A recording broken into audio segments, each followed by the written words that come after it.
오늘 우리가 함께 대한 본문 4장 1절에서 10절의 말씀은 그동안 늘 룻 또는 나오미에게 주로 향했던 우리들의 시선을 보아스에게 집중하게끔 합니다. 지난 시간의 말씀 기억하십니까? 나오미의 계획에 따라서 대범하게 진행했던 위험한 순종, 즉 보아스에게 먼저 다가가서 청혼을 했던 룻의 이야기 말입니다. 당신은 우리의 집안의 기업을 물어줄 자이니 고엘이죠. 이제 그 고엘의 역할을 해 주십시오. 당신이 전에 나에게 했던 축복, 여호와의 날개로 나를 덮는 일을 당신의 옷자락으로 행해 주십시오. 여러분, 문자 그대로 위험한 순종이었습니다. 그 순간 보아스가 어떻게 반응했습니까? 너무 아름답게 그녀를 선대하죠. 내 딸아, 두려워하지 말라. 내가 내 말대로 다 행하리라. 내가 현숙한 여인인지를 나의 성읍 백성들이 다 안다. 이제 내가 그 기업 물을 자의 책임을 다할 텐데 조금만 참고 기다리라. 지난 시간의 말씀이었어요. 그리고 나서 오늘 우리가 4장을 새로 열면 우리는 헷세대의 사람 보아스가 자기의 약속을 지키기 위해서 얼마나 부지런히 행하고 있는지를 보게 됩니다. 여러분, 바로 1절과 2절의 말씀을 보시겠습니다. 보아스가 성문으로 올라가서 거기 앉아 있더니 마침 보아스가 말하던 기업 물을 자가 지나가는지라. 보아스가 그에게 이르되 아무개여 이리로 와서 앉으라 하니 그가 와서 앉음에 보아스가 그 성읍 장로 10명을 청하여 이르되 당신들은 여기 앉으라 하니 그들이 앉음에. 여러분, 그날 아침입니다. 보아스에게는요 엘리멜렉 가문의 기업 물을 책임을 다할 의향이 분명했지만 그 전에 해결해야 될 일이 하나 있습니다. 그것은 그보다도 우선권을 가지고 있던 친족으로부터 이 포기에 대한 각서를 받아내는 일이었습니다. 그래서 아침 일찍부터 부지런히 행하고 있어요.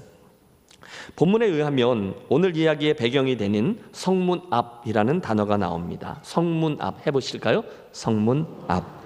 이에는 두 가지 썰이 있습니다. 하나는 이 표현 그대로 성벽들이 쭉 이어져 있다. 그러다가 생겨나는 가운데 성문을 말합니다. 그런데 여러분, 생각해 보세요. 우리야 지금 베들레헴 성 또는 베들레헴 성읍이라고 말하지만 솔직히 그 당시 팔레스틴 지역에 있는 작은 마을이 얼마나 대단한 성벽들을 갖추고 또 성문을 가지고 있었겠어요. 여러분, 그 성벽이 중국에 있는 만리장성이나 또 우리 한국의 남한산성 같은 거대한 것이 결코 아니었을 겁니다. 아마 시골 동네에 있는 경계를 구성하는 자그마한 돌담 같은 정도였겠죠. 그런데 그 중에 문이 있었다. 바로 그런 이야기예요. 그 성문 앞. 두 번째 또 다른 썰은 이 성문 앞 또는 성문 앞에 앉았다라는 것이 아마 마을 광장, 마을 가운데 있는 커다란 광장을 의미할 거다라는 주장입니다. 마을 중앙에 늘 있는 큰 공터, 거기에 성문 모양의 이런 아치가 있을 것이다 라는 거죠. 어쨌든 그 위치가 어디냐 보다는 동네의 재판과도 같은 공적이고 법적인 결정이 이루어지는 그 장소에서 이 일이 공개적으로 진행되고 있다. 이게 중요합니다. 틀림없어요. 그곳은 마을 사람들이라면 다 아는 아주 공개적인 특별한 장소였을 겁니다. 바로 거기에서 지금 보아스가 엘리멜렉 가문의 기업을 무르고 룻이란 여인과 결혼하려는 합법적인 절차를 진행하기 위해서 이게 중요해요. 공개적으로 일을 진행하고 있는 거죠. 보세요. 1절. 이른 아침에 보아스가 거기를 나갔습니다. 그런데 마침 기업 물을 자가 지나가는지라. 여러분, 우리 친숙하죠? 룻기에 나오는 이 마침이라는 단어는 우리에게는 우연이지만 항상 하나님의 섭리, 하나님의 치밀한 섭리를 이루기 위해서 사용되는 단어였습니다. 마침 그가 지나가는 거예요. 아무개여 이리로 와서 앉으라. 보아스가 그를 불러다 앉히죠. 그리고 잠깐 기다리라 한 후에 열심히 동네 이곳저곳을 다니며 또는 사람들을 보내어서 그 마을의 어른들인 장로 10명을 다 청해 그 자리로 모신 겁니다. 보아스 웬일이야? 아침부터. 예, 장로님 중요한 일이 있어서 그런데 지금 좀 성문 앞 광장으로 좀 나와 주십시오. 그래? 나 오늘 좀 바쁜데. 장로님 안 돼요. 오늘 꼭 처리해 주셔야 될 일이 있어요. 제가 해장국 쏘겠습니다. 예. 여러분, 뭡니까? 열정이죠. 이 일에 대한 헌신입니다. 하나님은 그날 보아스의 열정적인 헌신을 통해 당신의 일을 진행하시죠.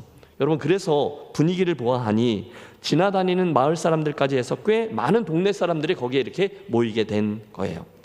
이야기가 진행됩니다. 3절과 4절. 여러분, 그 장면을 떠올리면서 보아스가 그 사람에게 했던 말을 함께 읽어보겠습니다. 보아스가 그 기업 물을 자에게 이르되 모압 지방에서 돌아온 나오미가 우리 형제 엘리멜렉의 소유지를 팔려 함으로 내가 여기 앉은 이들과 내 백성의 장로들 앞에서 그것을 사라고 내게 말하여 알게 하려 하였노라. 만일 내가 물으려면 물으거니와 만일 내가 물으지 아니하려거든 내게 고하여 알게 하라. 내 다음은 나요 그 외에는 물을 자가 없느니라 하니 그가 이르되 내가 물으리라 하는지라. 여러분 내용을 이해하셨습니까? 아무개요 우리에게 전통적으로 내려오는 고엘 제도에 따라서 엘리멜렉 가문의 기업을 물을 자로 나오미의 그 소유를 다시금 되사오는 일에 네가 나보다 우선권을 가지고 있는데 어떻게 하겠느냐? 그 기업을 내가 물으겠느냐? 물으지 않겠느냐? 만일 내가 물으지 않으면 내가 하겠다. 정확히 그걸 물은 겁니다. 그랬는데 너무도 뜻밖에도 그 사람이 선뜻 대답합니다. 내가 물으리라. 여러분 우리는 이미 룻기의 이야기가 앞으로 어떻게 전개되고 어떤 결말에 이를지를 알고 있기 때문에 그러려니 하면서 본문을 대할 수 있지만 만일 우리가 그 자리에 있던 보아스였다면 아니 저 멀리서 혹시나 이를 숨어서 지켜보고 있던 나오미나 룻이었다면 그리고 혹시 이 룻기의 결말을 아직 모른 채 이 이야기의 흐름을 따라가고 있는 독자라면 분명히 이 지점에서 깜짝 놀라게 될 겁니다. 이야기가 이렇게 되면 안 되는 거잖아. 작전 실패잖아. 룻이나 나오미 그리고 보아스의 계획과는 완전히 다른 결과에 이르게 되는 거잖아. 그렇죠? 여러분 각본에 따르면 이 사람이 이렇게 쉽게 내가 물으리라 이렇게 나오면 안 되는 거였거든요. 이렇게 되면 결국 그 사람이 나오미와 룻의 고엘이 되는 거잖아요. 여러분 상황이 이해가 되시죠? 그래서 우리는 그 옆에서 이거를 끼어들어 훈수를 둬야 되나 말아야 되나 가슴을 졸입니다. 아니 참 보아스, 아니 일을 어떻게 이렇게 만들어? 그냥 조용히 룻의 청을 받아들여 저쪽에 가서 자기들끼리 결혼을 해버리거나 하루 이틀 기다리면서 이 사람하고 조용히 만나서 딜을 하든지 했었어야지. 이 일을 너무 쉽게 생각한 거 아니야? 이걸 아무런 대책도 없이 이렇게 사람들 앞에서 공개적으로 확 일을 저지르면 어떻게 하는 거야? 일이 꼬였네. 어쩌냐? 여러분 상황이 이해되셨죠? 지금 이스라엘의 고엘 제도를 따라서 엘리멜렉 가문의 기업을 이 사람이 기꺼이 물으겠다 이러고 나선 거예요. 정말 큰일 난 거죠. 보아스가요 절차를 지키려고 하다가 그만 엉뚱한 이에게 이 기회가 넘어가게 된 것입니다. 그래서 우리 긴장합니다. 어쩌면 보아스도 그의 뜻밖의 대답에 가슴이 철렁 내려앉았을지도 몰라요. 그러나 여러분 이어지는 전개를 보십시오. 보아스는요 마치 내가 그렇게 나올 줄 알았지 이렇게 예상하고 있었던 양 이 일을 다음 단계로 이끕니다. 여러분 저는 확신해요. 보아스는요 이 사람이 어떤 사람인지 그가 어떤 특징을 가지고 있었는지 그가 뭘 가장 중요한 결정사항으로 삼는 사람인지를 이미 다 알고 있었다라고 말입니다. 뭘 보고요? 그 다음에 보아스가 딱 한마디를 더했을 뿐인데 이 사람은 그 말을 듣자마자 금방 이 손바닥을 뒤집듯이 모든 걸 바꾸어 버리는 걸 보고 알 수 있어요. 5절입니다. 보아스는 그에게 지금 그가 했던 말, 즉 기업을 물은다는 것이 어떤 의미인지를 재빨리 확인시켜 줍니다. 보아스가 이르되 내가 나무의 손에서 그 밭을 사는 날에 곧 죽은 자의 아내 모압 여인 룻에게서 사서 그 죽은 자의 기업을 그의 이름으로 세워야 할지니라 하니. 여러분 지금 이 설교를요 오디오로 듣지 마시고 지금 여러분 눈앞에 벌어지고 있는 일이다 생각하며 비디오로 보고 들어보세요. 순간 그 얘기를 들으면서 그 사람의 얼굴빛이 싹 바뀝니다. 왜냐하면 그 사람은요 맨 처음에 이 이야기를 들을 때 얼씨구나 했던 사람이었기 때문입니다. 그가 생각할 때 이건 정말 절호의 기회였거든요. 자신과 그 가문의 재산을 합법적으로 증식시킬 수 있는 너무 좋은 찬스였어요. 여러분 생각해 보십시오. 원래 이스라엘 사람들에게 있어서 땅, 즉 하나님이 주신 기업은 남에게 쉽게 넘길 수 있는 것이 아니었어요. 그 말인즉 나도 다른 집안의 기업을 내 마음대로 내 것으로 쉽게 삼을 수 없는 일이었다는 거예요. 그런데 엘리멜렉과 나오미의 기업 이야기잖아요. 그 집안의 땅과 재산을 되사주면, 즉 기업을 물러준다라는 명분으로 그것들을 되사주면, 여러분 그 집에는 남자가 없잖아요. 엘리멜렉 죽었죠. 두 아들인 말론과 기론도 다 죽었죠. 게다가 나오미는 나이가 많아서 이제라도 재혼해서 아들을 낳을 수 있는 가능성이 없죠. 그러니까 그 땅과 그 기업을 내가 사면 이건 가만히 있으면 그냥 우리 집안의 기업이 되는 거예요. 순간 계산이 끝난 겁니다. 막 신난 거죠. 두 번 생각할 필요도 없어요. 이건 빨리 사야 되는 거예요. 이제 이 기업은 공식적으로 영원히 우리 집안의 재산이 될 겁니다. 그래서 선뜻한 말이죠. 알았다. 내가 물으겠다. 그런데 보아스가 뭐라 그래요? 그게 다가 아니라는 거죠.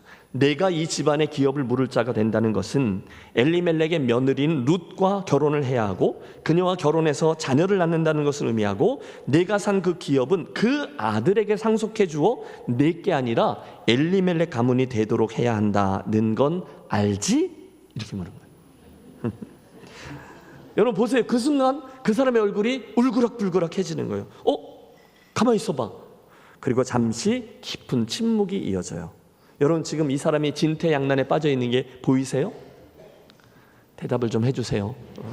보이세요? 네. 그는요 지금 모든 동네 사람들이 지켜보고 있는 상황에서 이 중요한 일을 결정해야 돼요. 게다가 조금 전 뭐라 그랬어요? 그럽시다 내가 그 기업 물을 자의 책임을 행하겠소. 호기를 부리며 공언을 한 형국입니다. 그런데 보아스의 이 말 한마디에 자기의 체면을 다 구기게 된 거예요. 아니 그의 인간적이고 계산적인 속내를 백주대낮에 다 드러내야 될 상황에 처한 겁니다. 땀이 삐질삐질 났겠죠. 맞습니다. 지금 이게요 단순히 그 집안의 땅과 재산을 되에 사주면서 생색은 생색내로 다 내고 하지만 실제로 내 재산이 느는 건 아니고 실은 그 집안의 이방 며느리 룻과 그의 어머니 나오미까지 자기가 책임을 져야 하고 이후에 그 모든 재산과 이어지는 가문도 내게 아니라 엘리멜렉과 나오미의 것이 되게 해야 한다는 사실을 직면하자 얼굴이 하얘진 겁니다. 한마디로 이건 자기가 감당할 수 없는 일이었어요. 아니 감당하고 싶지가 않은 일이었습니다. 그래서요 6절을 함께 읽겠습니다. 그 기업 물을 자가 이르되 나는 내 기업에 손해가 있을까 하여 나를 위하여 물으지 못하노니 내가 물을 것을 내가 물으라 나는 물으지 못하겠노라 하는지라. 어이구 창피해라. 여러분 지금 이 사람이 톡톡히 망신을 당하고 있는 거예요. 조금 전까지 뭐라 그랬어요? 내가 그 기업 물을 자의 책임을 다 행하겠다라고 말했던 이유가 그 불쌍한 친족을 곤궁에서 지켜 구해내겠다라는 헤세드 하나님의 인애를 실천하기 위해서가 아니라 단순히 재산 증식이라는 욕심 때문이었다는 것을 저가 온 동네 사람들 앞에서 실토해야 되는 거예요. 여러분 그건요 지금도 우리가 쉐임 컬처라고 말하는데 체면 문화가 주를 이루는 유대인 공동체에서 쉽게 할 수 없는 일이에요. 체면이 더 중시되는 곳이었거든요. 그런데 그 어려운 걸 이 사람이 해냅니다. 왜요? 그는 원래 그런 사람이었기 때문인 거예요. 비록 지금 당장 그 망신을 당하더라도 그래도 그건 못하겠다는 거예요. 왜요? 따라해 주세요. 나는 손해볼까 봐 못하겠다. 그 얘기입니다. 나는 내 기업에 손해가 있을까 하여 나를 위하여 물으지 못하노니 보아스 내가 물을 것을 내가 물으라. 끝. 이렇게 얘기가 되는 거예요. 자 이쯤 되면 여러분 이 일을 지켜보고 있던 베들레헴 사람들은 물론이거니와 이후 룻기의 이야기를 대하고 있는 모든 독자들은 한순간 이렇게 한숨을 내세우게 될 겁니다. 그럼 그렇지. 여러분 이게요 그런 거죠. 조금 전에 내가 그 기업을 물으기 위해 그들의 땅을 사라 할 때에는 저가 좋다고 막 달려들었던 거잖아요. 왜요? 그 나오미만 세상을 떠나면 대대손손 그 재산은 자기의 것이 되는 것이니까. 그런데 사실을 확인해 보니 그게 아니라 모압 여인 룻도 끌어안아야 되고 그에게 자식을 낳아주어야 되고 그 자식에게 내 성 라스트 네임도 물려주지 못하고 엘리멜렉의 성을 붙여줘야 되고 그래서 결국은 엘리멜렉의 가문을 이어줘야 되는 것이잖아요. 그건 정말 남 좋은 일을 시키는 거잖아요. 그러니까 순간 계산기를 두드려보는 저가 얼굴을 싹 바꾸고는 대답한 겁니다. 나는 못하겠다. 내가 해라. 다른 말로 하면 내가 미쳤냐 그걸 하게. 좀 더 적나라하게 표현하면 난 내 돈 그렇게 못 쓴다. 나 안 할란다. 그거인 거예요. 여러분 룻기서 전체를 이끌고 가는 중요한 개념이 바로 이 고엘 제도이거든요. 기업을 대신 물어주는 일입니다. 그런데 그 일은요 희생이고 헌신을 의미했습니다. 따라서 이건 내가 유익을 취하는 것이 아니라 내가 헌신하고 손해를 보고 희생하더라도 약하고 상처받은 자를 보호해주고 그 어려움에 빠진 친족을 구해내는 일이에요. 그게 고엘이었어요. 그게 하나님의 성품을 드러내는 헤세드였다는 거죠. 그런데 이 사람은 그 고엘이나 헤세드의 의미에는 전혀 관심이 없고 그냥 그 일 자체를 돈 버는 일, 재산 증식으로 생각했던 거예요. 정말 끝내주는 기회가 온 거죠. 이건 누가 봐도 대박 사업이거든요. 하지만 채 5분도 안 되어서 저가 그 일의 실체를 알게 된 후에 나는 내 기업에 손해가 있을까 봐 못하겠다. 보아스 당신이 하라. 그렇게 마음과 말을 바꾼 겁니다. 잠깐 취소 퇴 취소. 나 안 할란다. 당신이 해라. 여러분 분명합니다. 이 사람 그날 그의 선택과 행동의 기준은 연약해진 자, 가난해진 그 친족을 돕는 일에 있지 않았어요. 대신에 그의 선택과 행동의 기준은 돈과 소유에 있습니다. 이게 내 유익을 가져다 주는 일이냐 아니면 내게 손해를 끼치는 일이냐, 그게 그의 선택과 결정을 결정한 것입니다. 여러분 아세요? 바로 여기에 룻기의 저자가 끝까지 그 사람의 이름을 밝히지 않고서 그저 아무개라고 기록한 정확한 이유가 자리합니다. 무슨 뜻일까요? 여러분 룻기의 저자는요, 이스라엘 가운데 있었던 이 사람을 끝까지 부끄러워한 겁니다. 보세요 여러분, 룻기에 나오는 모든 등장인물들의 이름은 다 드러나 있어요. 엘리멜렉, 나오미, 기럨, 말론, 룻, 보아스, 아니 하다못해서 잠깐 있다가 떠났던 오르바까지 룻기는 모든 인물들의 이름을 다 드러내 보여줍니다. 하지만 그 사람의 이름은요, 끝까지 아무개로 표기하고 있습니다. 아무개여 이리 와서 앉으라. 여러분 보아스가 그 사람의 이름을 정말로 몰랐을까요? 베들레헴 성읍 사람들이 그 사람의 이름을 몰랐을까요? 왜요? 말도 안 되죠. 여러분 베들레헴 성읍은요 시족 중심의 시골 동네였어요. 작은 마을이었어요. 모를 리가 없습니다. 그런데도 룻기의 저자는 그의 이름을 끝까지 밝히지 않고 그냥 아무개로 끝냅니다. 뭐죠? 창피한 겁니다. 그는 그 순간 그 공동체에서 형편없는 사람 취급을 받게 된 거예요. 중요한 건 이겁니다. 사실 그 베들레헴 마을에서 그를 모르는 이는 아무도 없었습니다. 그는요 남의 기업을 물을 수 있을 만큼의 재력가였습니다. 그 제안을 받을 만큼 그 또한 유력자였습니다. 보아스가 이 일을 진행할 때 그를 무시할 수 없었고 실은 그의 결정을 존중해야만 하는 정도의 형편, 그런 위치에 있었던 사람이었어요. 그도 중요한 사람이었다는 거죠. 실제로 그의 말 한마디로 룻기 전체의 판도가 바뀔 수도 있었습니다. 그런데 여러분 그런 사람이 하나님의 시선 앞에서, 그리고 그날 이후 룻기를 읽는 모든 믿음의 후배들 앞에서 그저 아무개라고 불릴 수밖에 없게 된 거죠. 이유는요, 그 일을 통해서 적나라하게 드러난 그의 사고방식과 삶의 태도 때문입니다. 여러분 그 사람은 그런 사람이었어요. 철저하게 자기중심적이고요, 철저하게 자기의 이속을 챙기던 사람이에요. 끝까지 헌신하고 희생하고 손해보고 그러면서 하나님의 헤세드와 사랑을 실천하는 그 보아스와는 극명히 반대되는 사람, 대조되는 사람, 그 사람의 이름이 뭐라고요? 아무개였다는 거예요. 룻기에는요 이 저자의 숨겨진 의도가 분명히 있어요. 보아스하고 이 아무개를 극명히 대조시키려는 의도입니다. 보세요, 보아스 그리고 아무개. 사실 여러분 같은 걸 보아도 땅이나 소유나 재산 등등 그 모든 것들을 손익의 관점에서만 보는 사람이 있어요. 이 아무개가 그런 사람이죠. 반대로 같은 걸 봐도 그게 옳으냐, 공적인 유익이 있느냐, 하나님이 기뻐하시냐까지 보는 사람이 있어요. 보아스가 그런 사람이었습니다. 그날 보아스는요 기꺼이 나오미와 룻의 고향이 되어주고 싶었습니다. 그들의 설 땅, 그들이 서야 되는 곳의 울타리가 되어주고 싶었어요. 다른 말로 하면 그게 인애, 즉 하나님의 사랑, 헤세드였다는 거예요. 이야기가 맞춰져 가죠. 잠시 후에 보아스는 미소와 함께 고개를 끄덕이고 얼굴이 벌개진 그 아무개는 조용히 군중들 속으로 사라집니다. 자, 9절과 10절 이 성문 앞 이야기의 결론인데 함께 합독하겠습니다. 보아스가 장로들과 모든 백성에게 이르되 내가 엘리멜렉과 기럨과 말론에게 있던 모든 것을 나오미의 손에서 산 일에 너희가 오늘 증인이 되었고 또 말론의 아내 모압 여인 룻을 사서 나의 아내로 맞이하고 그 죽은 자의 기업을 그의 이름으로 세워 그의 이름이 그 형제 중과 그곳 성문에서 끊어지지 아니하게 하매 너희가 오늘 증인이 되었느니라 하니. 할렐루야. 여러분 보이세요? 보아스가 드디어 이 일을 해낸 겁니다. 이건 멋진 한판승이었어요. 저기 이 기쁜 소식을 알려주려고 나오미와 룻의 집으로 달려가고 있는 여인들을 보세요. 잠시 후에 저쪽 나오미와 룻의 집에서 들려오는 까르르 까르르라는 기쁨의 웃음소리를 들어보세요. 아마 조금 전에 나왔던 그 아무개는 한동안 부끄러움에 늘려서 백주 대낮에 그 베들레헴을 활보하지 못했을 공산이 큽니다.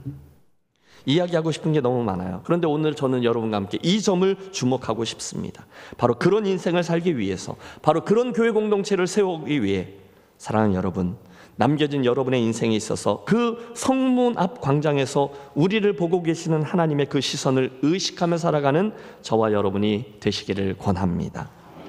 따라해 주세요. 하나님의 시선을 의식하며 살아갑시다. 예. 지난주에도 우리 그런 이야기 무악산 기도원에서 했는데, 엘로이 하나님, 나를 살피시는 하나님, 나를 감찰하시는 하나님, 그분을 인식하면요, 그분은 오늘 저와 여러분의 인생이 그 베들레헴 성문 앞 광장에서 있었던 일을 그 안에 참여하는 우리들의 모습을 보고 계시는 하나님이시거든요. 우리 하나님은요, 저가 그 마을에서 얼마나 큰 재력가인지, 저가 얼마나 힘이 있는지, 얼마나 영향력을 가지고 있는지, 그 사람이 얼마나 유명한지 거기는 별로 관심이 없으세요. 대신에 하나님은요, 그가 얼마나 하나님의 마음을 읽고 있는지, 얼마나 하나님의 가치를 따르며 살고 있는지, 오늘 이 룻기의 상황이라면 저가 하나님의 인애, 하나님의 헤세드를 가졌는지 아닌지, 저가 어려움에 처한 친족을 향해 긍휼히 여기는지 아닌지, 그걸 보고 계신다는 거예요. 그걸 보고 우리를 나누세요. 보아스 아니면 아무개. 만사가 그렇습니다. 여러분께서 여러분의 일터에서 일하실 때, 여러분이 사람들을 대하실 때, 교회 와서 이러저러한 사역과 봉사하고 교우들을 대할 때, 여러분의 목장에서 누군가를 선대하며 섬길 때, 저와 여러분은 그분의 시선에서 둘 중에 하나입니다. 보아스처럼 하고 있든지 아니면 아무개처럼 하고 있든지. 늘 그렇습니다. 오늘도 그분은 우리를 보아스로 보시든지 아니면 아무개로 보시든지입니다. 언젠가 주님은 그런 일이 분명히 일어날 거라고 말씀하셨어요. 주님, 저 모르세요? 저 김해 동상동에 있는 김해 제일교회에 섬기던 김신일이에요. 제가 그 교회 목사였어요. 그거 저를 모르세요? 그 순간 성경은 이렇게 말합니다. 주님이 이렇게 말씀하실 수도 있대요. 도무지 너를 알지 못하니 불법을 행하는 자야, 내게서 떠나가라. 모른다 하신대요. 여러분, 그때 그분이 정말로 모르실까요? 아시죠? 그런데 모른다 하세요. 그분의 시선 앞에서 저와 여러분은 어쩌면 아쉬운 아무개 또는 부끄러운 아무개일 수 있다는 거예요. 여러분, 두려움과 떨림으로 함께 듣겠습니다. 우리에게 재력도 있어요. 위치도 있어요. 힘도 있어요. 사람들이 나를 주목해줘요. 그리고 실제로 이런 일 저런 일도 많이 했어요. 그러나 중요하죠? 나만 마음 먹으면 나도 엘리멜렉 가문의 고엘이 될 수 있었습니다. 그런데 그 순간에 여러분, 하나님인 보아스처럼 행하지 않았다면 그런 나를 아무개라고 보시겠다는 거예요. 사랑하는 김해제일교회 가족 여러분, 축복합니다. 한번 살아가실 거고 결승점에 언젠가 서셔야 될 저와 여러분의 인생이 바로 이 보아스의 인생과 같은 것이 되시기를 축원합니다. 너희가 너희를 사랑하는 자를 사랑하면 무슨 상이 있으리요? 세리도 이와 같이 아니하느냐? 또 너희가 너희 형제에게만 무난하면 남보다 더하는 것이 무엇이냐? 이방인도 이같이 하지 아니하느냐? 여러분, 그냥 남들에게 해를 끼치지 않으면서 법을 지키면서 사는 정도의 삶 말고요, 여러분, 거짓말 좀 안 하고 남들보다 조금 더 착하게 사는 것 정도 말고요, 오늘 이 룻기에 나오는 보아스처럼 심지어 사사시대 각자 소견에 오른 대로 행하며 사는 사람들 속에서 좀 다른 차원의 삶의 원리와 가치 체계를 지니고 하나님의 사람됨을 드러내면서 보여주며 사는 그런 인생들이 되어지시기를 축복합니다. 보아스가 그랬어요. 요는 이것입니다. 그날 아무개를 아무개로 만들고 보아스를 보아스로 만들어준 가장 중요한 차이는 이거죠. 저가 하나님의 헤세드, 하나님의 인애와 사랑을 지니고 행했는가에서 비롯되었습니다. 그러므로 여러분, 오늘 설교의 결론은 자명합니다. 그날 사사시대의 저 아쉬운 아무개처럼 인간적인 계산 방법과 세상의 가치를 따라 살지 말고 손해보는 거에 전전긍긍하며 그게 모든 것들을 결정하는 그런 깍쟁이 같은 삶 말고, 대신에 저 보아스처럼 하나님 나라의 원리와 가치를 따라 그분의 헤세드를 실천하며 그 실천을 위해서 기꺼이 대가를 감당하는, 손해를 감수하며 오늘을 살아갑시다 인 거예요. 여러분, 그분이 보고 계신 줄로 믿습니다. 그분은 아세요. 오늘 내가 보아스인지 아무개인지 말입니다.